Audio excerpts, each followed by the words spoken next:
Good morning students. आज जो हम टॉपिक करेंगे वो आ जाता है हारित संहिता में। ठीक है, हारित संहिता हम आज उठाएंगे। तो उसमें सबसे पहले पता होना चाहिए जो इसके लेखक है वो कौन है। हारित खुद ही हैं जो कि आत्रेय के पुत्र थे। ठीक है, इनका जो काल है वो कितना बताया गया है, 10 to 12 सेंट एडी है। ठीक है, इसकी विषय वस्तु मीन्स इसका इंडेक्स, और इंडेक्स में क्या है, जैसे कि हम स्थान पढ़ते तो किस स्थान में कितने कितने अध्याय हैं वो बताए गए हैं।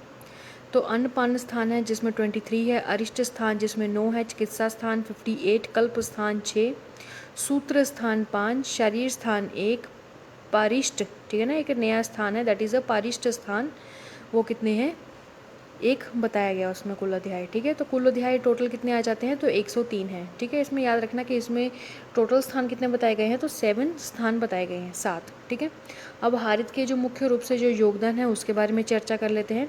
तो सबसे पहले आया था कि इन्होंने क्या है, गाय के वन के अनुसार उसके दुग्ध के क्या है, दुग्ध गुण कर्म बताए गए हैं। तो जैसे कि उन्होंने बोला कि जो कृष्ण वन की जो गाय होगी उसका जो दूध होगा वो वात शामक होगा। अगर पित्त वन की होगी तो उसका जो दूध होगा वो वात पित्त शामक होगा।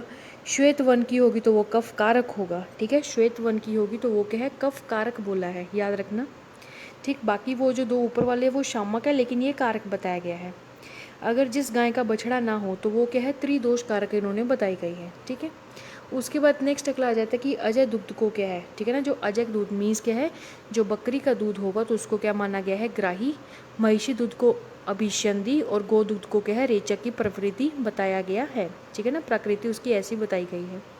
उसके बाद इन्होंने क्या है, में जो है उसमें तक्र में, घृत में और खटिका में आदि क्या है, वशिष्ठ मेहों का क्या है वर्णन किया गया। इन्होंने भी अलग से किया है, 3 में बताए गए हैं। ठीक है, उसके बाद वर्ण के अनुसार, ठीक है ना, वर्ण के अनुसार ज्वर भी इन्होंने 4 प्रकार के बताए, जैसे कि जो वर्ण होते हैं ब्रह्मा, क्षत्रिय, वैश्य और शूद्र। तो वैसे कि इन्होंने जो ज्वर है वो भी 4 प्रकार के बताए हैं। ठीक है, उन्होंने बोला कि अगर ज्वर हो जाए किसी व्यक्ति को तो उसमें क्या है, हनुमत पूजन एवं रुद्र पूजा करने का बताया गया है। ठीक है, लवण के स्थान पर इन्होंने क्या है, क्षार, मतलब इन्होंने भी षड रस ही माने, लेकिन इन्होंने क्या है, जैसे हम मधुर, अम्ल, लवण, कटु, तिक्त, कषाय हैं तो उन्हें लवण को छोड़कर क्या बोला हुआ है, तो क्षार की गणना की गई है। नदियां एवं उनकी जो सहायक नदियां, अगर सहायक की अगर बात करें तो टोटल कितनी हो जाती हैं, तो 2000 मानी है। चावल जो शब्द है इनका प्रथमतः जो है वो हारी संहिता में, वैसे इसको भात वगैरह के नाम से, धान के नाम से बोला गया था, लेकिन क्या है, जो चावल शब्द है तो वह कहाँ से आया, तो हारित संहिता से आया है। मनुष्य की जो आयु है उसको क्या है, इन्होंने 4 भाग में डिवाइड किया है, उसको हम आगे जाके पढ़ेंगे। उसमें भी क्या है, जो बाल्यावस्था है उसको सबसे उत्तम, और जो वृद्ध अवस्था है उसको सबसे हीन माना है। स्त्रियों की जो वह विभाजन थी उसको भी इन्होंने डिवाइड किया है, जैसे कि 12 वर्ष तक जो मानी गई है वो बाला है। ठीक है, 13 से 19 वर्ष तक क्या है, मुग्धा है। 20 से 28 वर्ष जो है वो प्रौढ़ है। ठीक है, 29 to 41 से क्या है, दैट इज़ अ प्राक्तवा है। ठीक है, तो ये इन्होंने बताई गई है। उसके बाद नेक्स्ट इन्होंने बोला गया कि पुरुष के जीवन की सर्वोत्तम, ये भी क्वेश्चन बहुत बार पूछा गया है कि सर्वोत्तम आयु अकॉर्डिंग टू आहार्य संहिता क्या है। ठीक है ना, तो पुरुष की सर्वोत्तम आयु कितनी है, तो 25 से 30 वर्ष होती है, लेकिन स्त्रियों की जो सर्वोत्तम है वो 24 से 37 वर्ष, ठीक है ना, 37 वर्ष तक क्या है बताई गई है। ठीक है ना, उत्तम। उसके बाद नेक्स्ट अगला आता है कि इन्होंने क्या है, जो तांबूल का जो वर्णन है वो किस में किया है, तो नागवली नाम से किया है। ठीक है, तांबूल जो है उसका किस में वर्णन किया है, तो नागवली के नाम से किया है। क्षार को क्या है, जो गर्भिणी है उसमें जो क्षार है उसका प्रयोग करने के लिए मना किया गया है। जो मंसूरी का व्याधि है उसको क्या है, बसंत नाम से बताया गया है। काल में तुलसी का, ठीक है, याद रखना, कास, ठीक है ना, कास में तुलसी का, कुष्ठ में रसेंद्र का, काय में मधुजष्टि का प्रयोग बताया गया है। जैसे हम पढ़ते हैं कि 3 जो रस होते हैं, जैसे कि मधुर, अम्ल, लवण या कटु, तिक्त, कषाय। हम पहले मधुर, अम्ल, लवण की बात करते हैं, तो ये क्या है, तो ये वात को कम करते हैं। ठीक है ना, जो मधुर, अम्ल, लवण है वो वात को कम करते हैं, और जो कफ है उसको क्या है, बढ़ाते हैं। लेकिन यहाँ पर क्या है, यहाँ पर इन्होंने 3 रस की बजाय क्या है, 2 रस बताए गए हैं। ठीक है ना, वो भी हम आगे पढ़ेंगे 2 रस कौन कौन से हैं। ठीक है, तो वो चीज़ें बताई गई हैं। ठीक है, आगे एक्सप्लेनेशन से है। उसके बाद नेक्स्ट अगला था प्लांडु। ठीक है ना, प्लांडु मीन्स क्या होता है, जो प्याज है। ठीक है, प्याज को क्या है, कफ शामक बताया गया। बाकी जो बल्कि हैं उन्होंने कफ वर्धक बताया, लेकिन इन्होंने क्या है, कफ शामक बताया गया है। ठीक है, जो हारित है वो क्या थे, शिव भक्त थे। ठीक है, उसके बाद उन्होंने बोला कि एकम शास्त्रम, इन्होंने एक श्लोका दिया हुआ है जो क्या हारित में मिलता है। ठीक है, एकम शास्त्रम वेदम अध्यात्मक व सौख्यम च एक यत सुखम व तपो व ठीक है, ये क्या है, हारित का है। कई बार श्लोक रख के रेफरेंस पूछ सकते हैं ये कहाँ का है, तो ये हारित का है। नेक्स्ट अगला आ जाता है कि हारित भी क्या है, अष्ट अंग आयुर्वेद में समर्थन किया है। जैसे कि हम 8 अंग पढ़ते हैं ना, जैसे कि जो चरक है उन्होंने काय चिकित्सा से स्टार्ट किया है, जो सुश्रुत है उन्होंने सर्जरी से स्टार्ट किया, शल्य से स्टार्ट किया, शल्य शलाका काय, ठीक है। तो वैसे करके क्या है, इन्होंने भी क्या है अष्टांग को मान्यता दी है।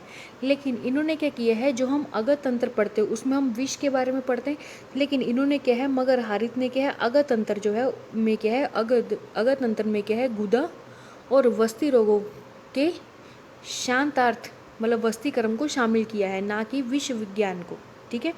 मतलब उन्होंने क्या है कि जो अगत तंत्र है उसमें गुदा और वस्ती रोगों और उनकी क्या है चिकित्सा के बारे में वर्णन किया गया है, ना कि उन्होंने क्या है विश्व विज्ञान के बारे में वर्णन नहीं किया है, ठीक है। ये इनका अलग से पॉइंट है।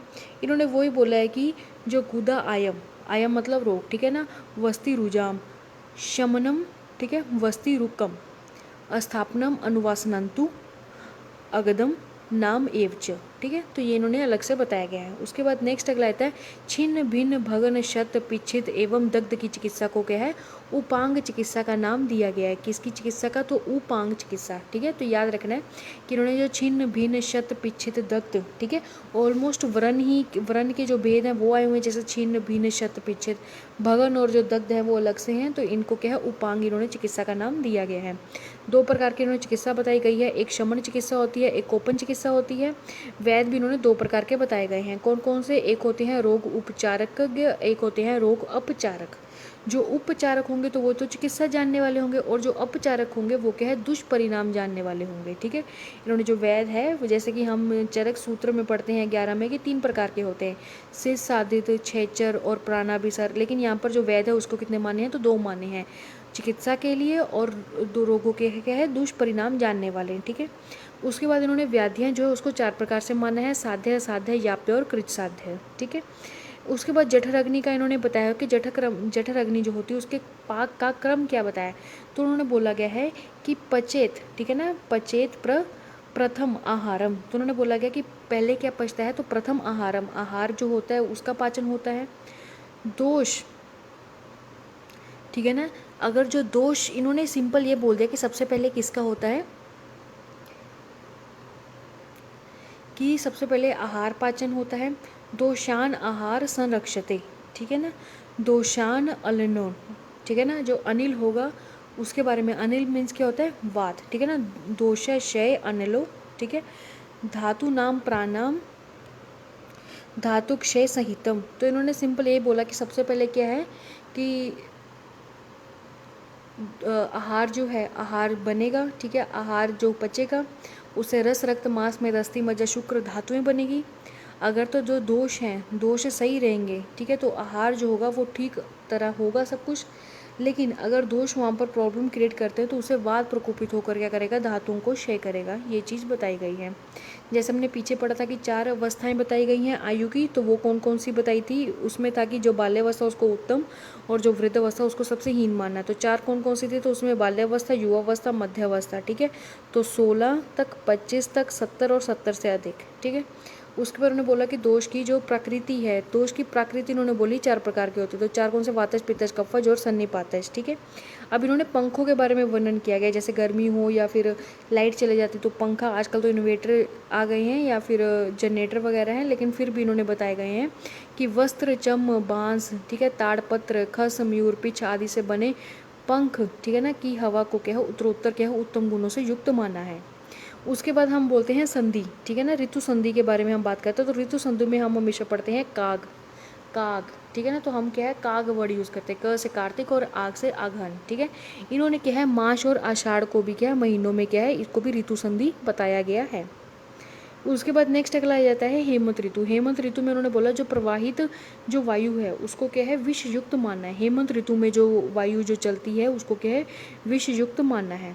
और इन्होंने ये भी बोला जब जन उपध्वंस होता है तो उसमें क्या है गायों को तिलक, मनुष्य को यक्ष्मा, हाथियों को पावक और घोड़ों को क्या है वैध नामक की क्या है रोग हो जाता है, ठीक है ना। इस काल में क्या है पूर्ण रूप से हाथियों में पित्त की, घोड़ों में कफ की और मनुष्य में वात की चिकित्सा मतलब या फिर उसकी रक्षा रक्षा बोलेंगे कि उसकी रक्षा करनी चाहिए। हाथियों में किसकी? पित्त की, घोड़ों में कफ की, और मनुष्यों में क्या है? वात की रक्षा करनी चाहिए। ठीक है, जैसे कि यहाँ पर बताए गए हैं षड्रस, जैसे हमने बोले थे लास्ट में कि मधुर, अम्ल, ठीक है, मधुर, कषाय, तिक्त, अम्ल, लवण, कटु, ये 6 माने गए हैं। इसको अगर आप सीरियल ऑर्डर में याद कर ले तो अच्छी बात है, वरना आप ये याद तो रखना कि इसमें क्या है? लवण को नहीं माना, किसको माना है? क्षार को माना गया है। ठीक है ना। उसके बाद नेक्स्ट चलते हैं।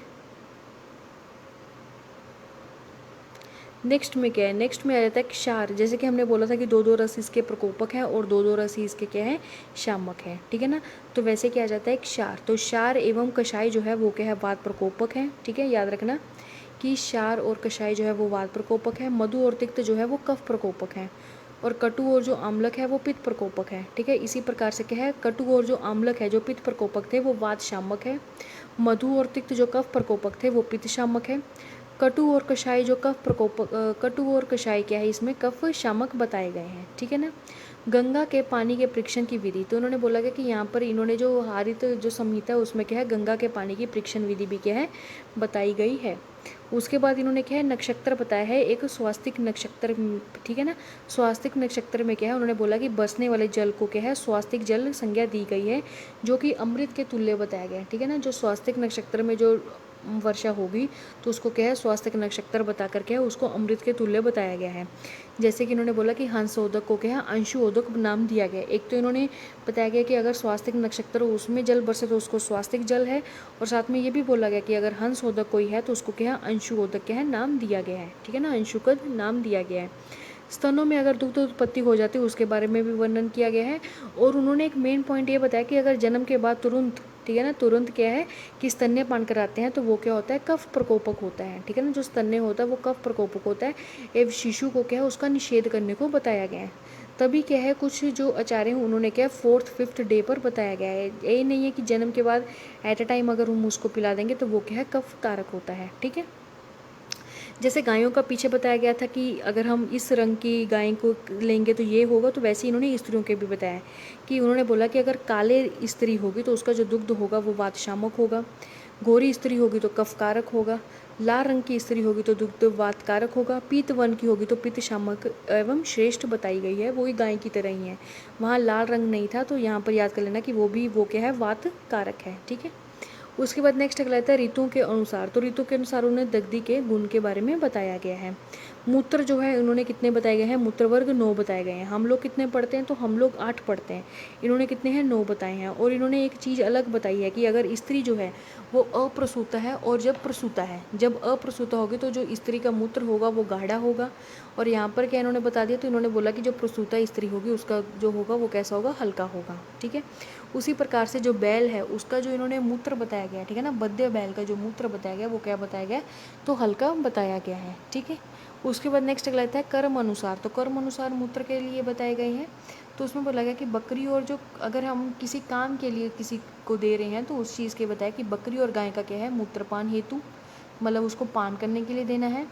भैंस, भेड़ और घोड़ी का तो वो तेल पाक करने के लिए। गज, ठीक है, हाथी का खुजली, दाग, विसर्प, लेपनार्थ करने के लिए। और गधे का जो है मूत्र तेल पाक और नस्य के लिए क्या है? श्रेष्ठ बताया गया है। ठीक है। उसके बाद नेक्स्ट इन्होंने क्या है? यूष वर्ग में क्या है? हरितकी के यूष का वर्णन किया गया है। ठीक है। जैसे हम यूष हो जाता है विलेपी, मंड, पेया, ठीक है, तो उन्होंने जो यूष है उसमें क्या है? हरितकी के यूष के बारे में भी वर्णन किया गया है। उसके बाद जो शाख है, शाख जो होती है उसको क्या इन्होंने 4 भाग में डिवाइड किया गया है।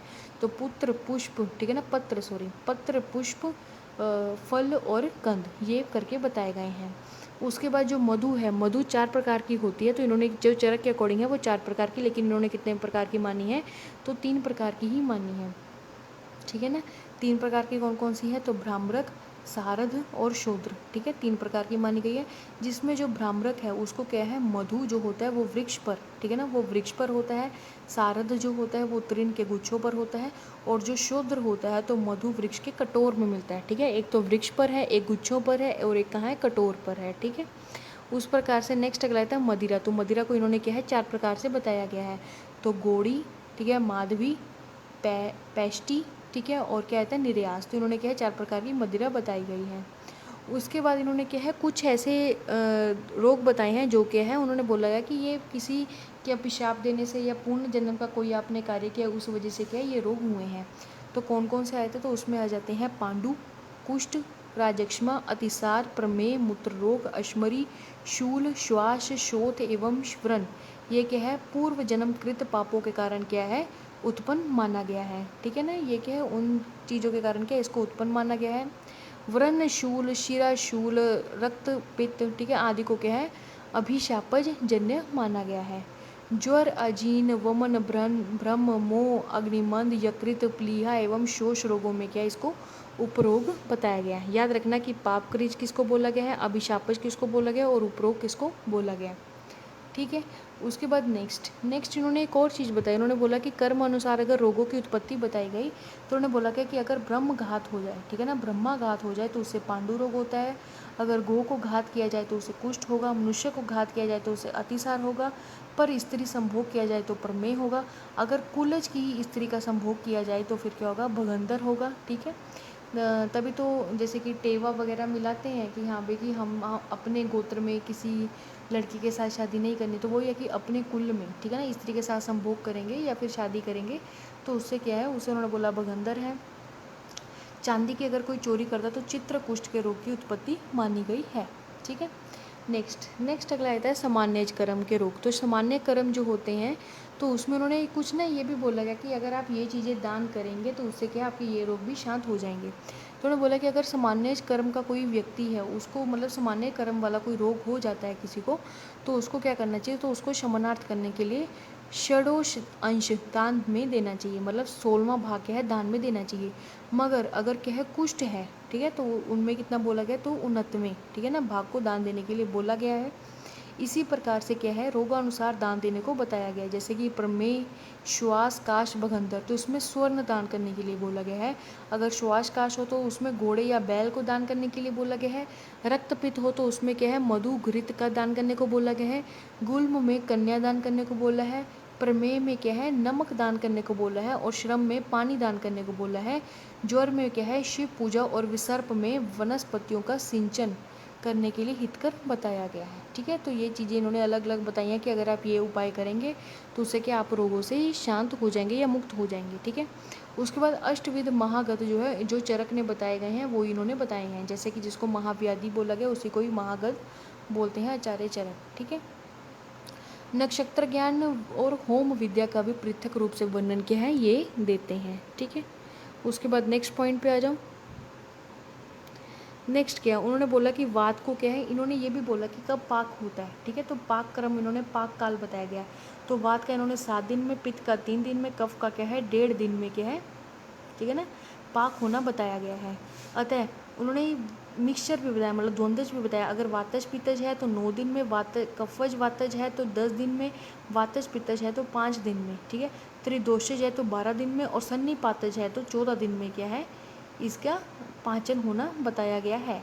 और इन्होंने ये भी बोला कि अगर जो ज्वर होता है उसमें भी आम और निराम की कंडीशन होती है, तो आम से निराम कंडीशन में कब जाता है, तो 8th डे पे। ठीक है ना, तो उन्होंने बोला कि ज्वर जो है वो 8वें दिन क्या होता है निराम माना गया है। ठीक है, उसके बाद इन्होंने जो लंघन है, हम लंघन वाला जब चैप्टर पढ़ते हैं चरक सूत्र स्थान में, ठीक है, तो लंघन जो 22 चैप्टर है उसमें लंघन के प्रकार आए हुए हैं। ठीक है ना, लंघनीय भृंगनीय अध्यायनम है तो उसमें लंघन के प्रकार आए हैं। तो चरक ने जो है वो 10 प्रकार बताए हैं, लेकिन हारित ने कितने बताए हैं, तो 3 बताए हैं। तो कौन कौन से आ जाते हैं, तो उसमें लंघन, अतिलंघन और मध्य लंघन ऐसे करके बताए गए हैं। ठीक है, तदनुसार उन्होंने पुनः 6 प्रकार के और भी बताए गए हैं लंघन।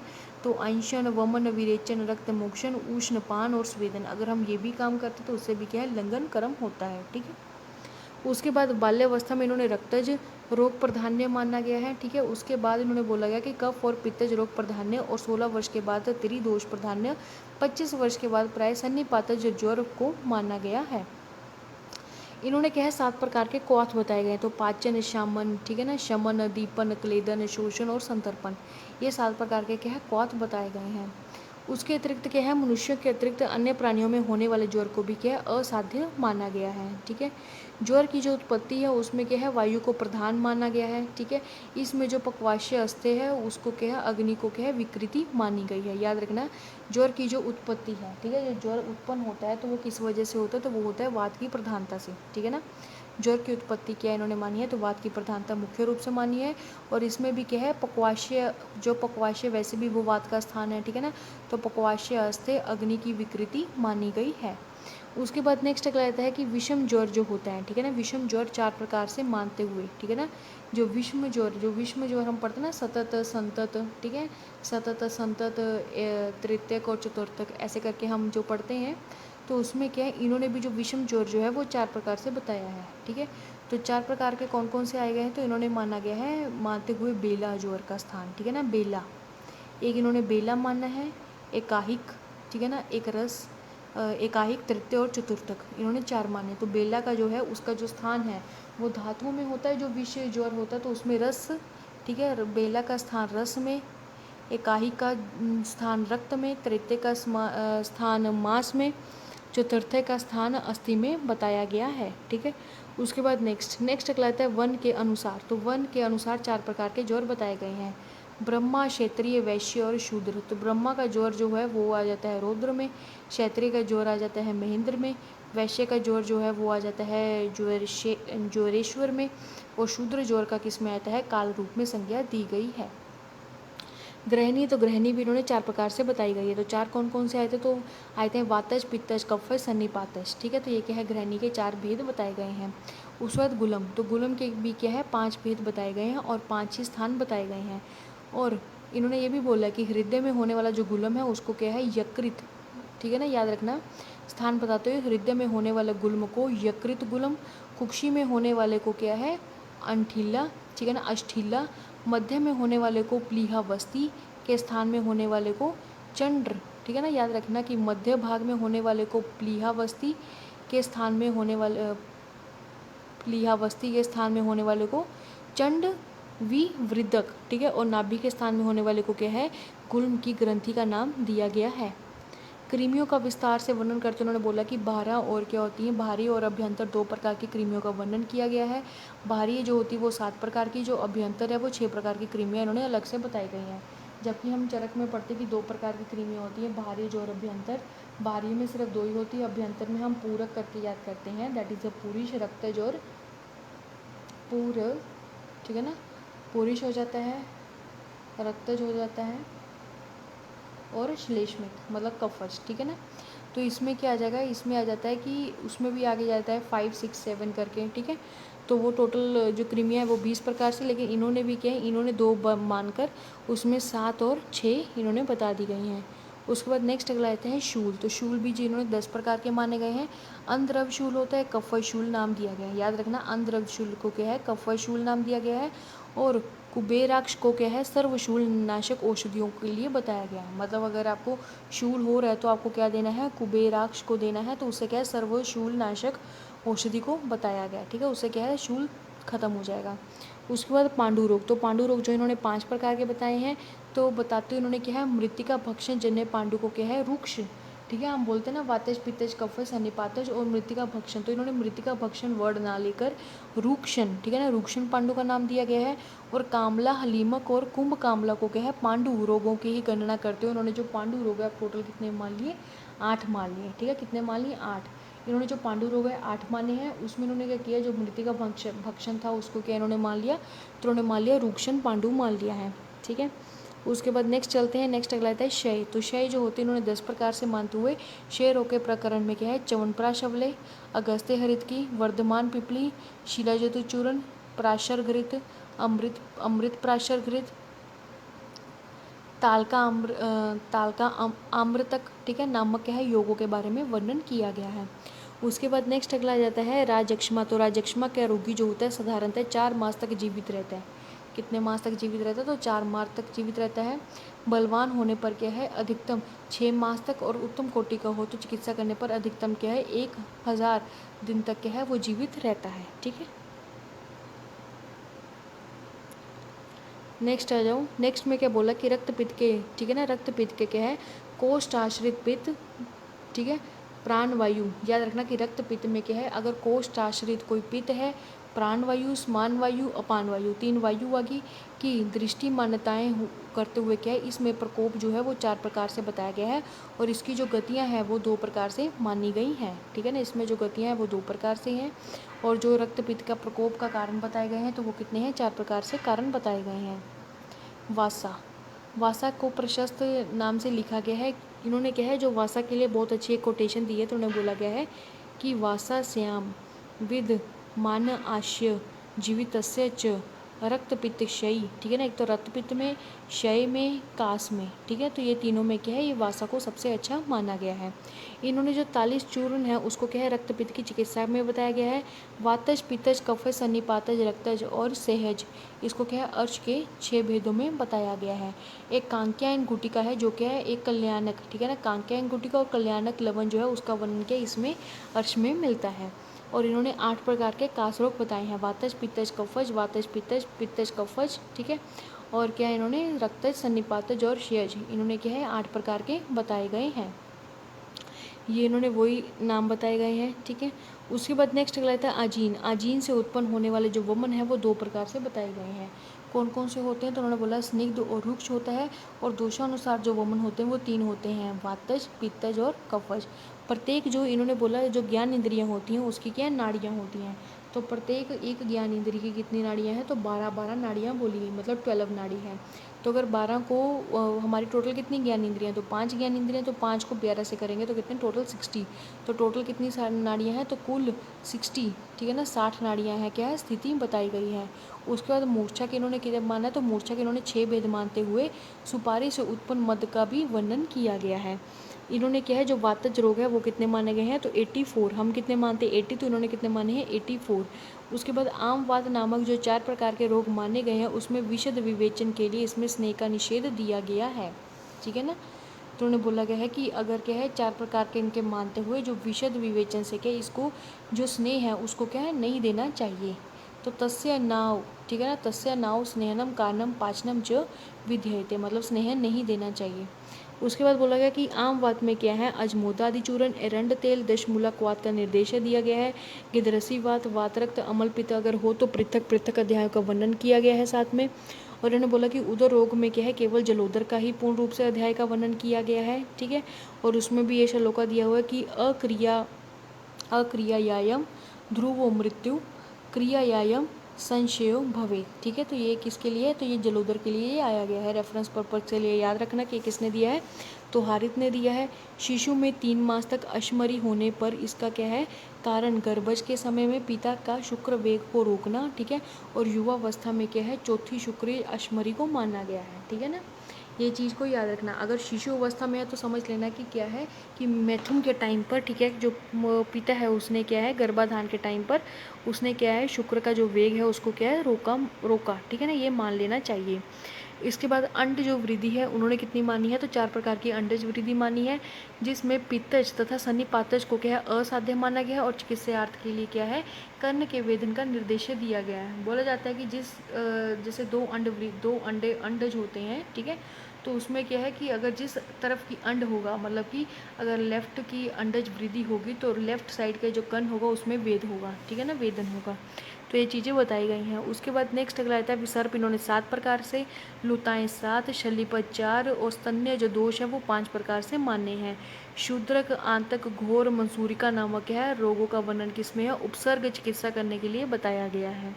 कुष्ठ 18 प्रकार के माने गए हैं, जैसे हस्तिबल, कर्ण, गोजीव, लोहित व पादिका और बहुव्रण। तो ये क्या इन्होंने अलग से 18 प्रकार में माने गए हैं, ठीक है ना, मतलब ये अलग से नाम है इसलिए इनका नाम बताया गया है।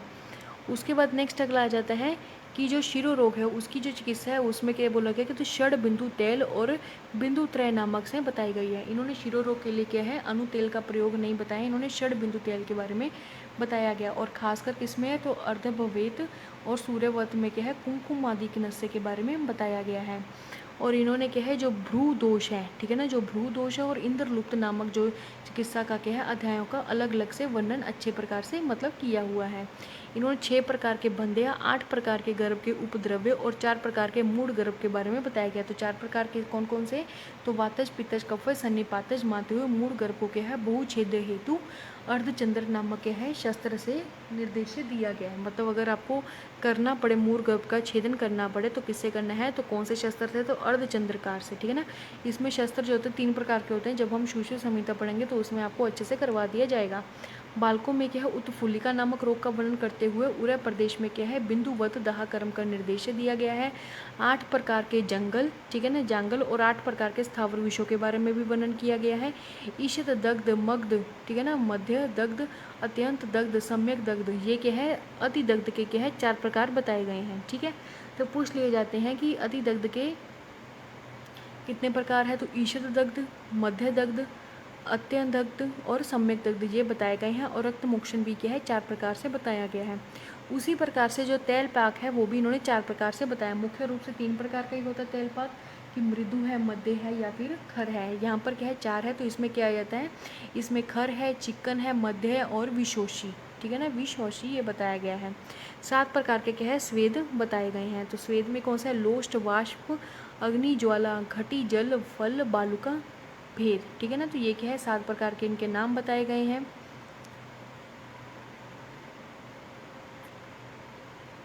ठीक है, तो इसको हम ऐसे याद कर सकते हैं कि अगर हारित की तरह हारना चाहते हो, ठीक है ना, अगर क्या है हारित की तरह हारना चाहते हो तो लो वाष्प, ठीक है ना, लो से लोष्ट, वाष्प, ठीक है ना, लो वाष्प, अग्नि की ज्वाला, ठीक है ना, अग्नि की ज्वाला,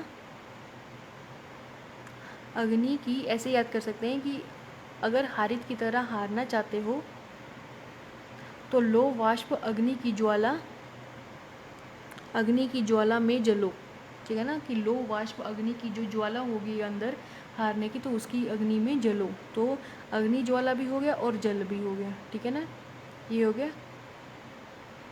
उसके बाद उसने बोला कि ठीक है ये तो हो गया, लेकिन जाते जाते क्या है कि फल बालुका, ठीक है ना, कि घटी में से, घटी जो घटी है मतलब जो घट है, ठीक है ना, जो घड़ा है उसमें से क्या है फल और फल, ठीक है, फल, फल मतलब बाल, जो बाल है मतलब कि जो बच्चे हैं उसको क्या है देते जाओ, ठीक है। जाते जाते क्या है कि बच्चों को क्या है घटी में से फल बालक को देते जाओ। तो फल, ठीक है, घटी और क्या आ जाएगा बालुका, तो ऐसे ही हो जाएगा, ठीक है। उसके बाद नेक्स्ट अगला आता है कल्प स्थान। तो कल्प स्थान में क्या है हरितकी कल्प, रसोन कल्प, गुगलू कल्प और त्रिफला कल्प के नाम से क्या है ये अलग अलग अध्याय बताए गए हैं। हरितकी ने क्या है 7 प्रकार के नाम्यता बताई गई। हरितकी 7 प्रकार की नामत है। तो त्रिफला में, ठीक है, तो हरितकी 1 है, 2 भुवितकी और 3 अमल की है। ये भी पूछ लिया जाता है कि त्रिफला में कंटेंट क्या है। होता क्या हम 1 2 4 रेशो से याद करते हैं, पर यहाँ पर क्या है 1 2 3 रेशो से है।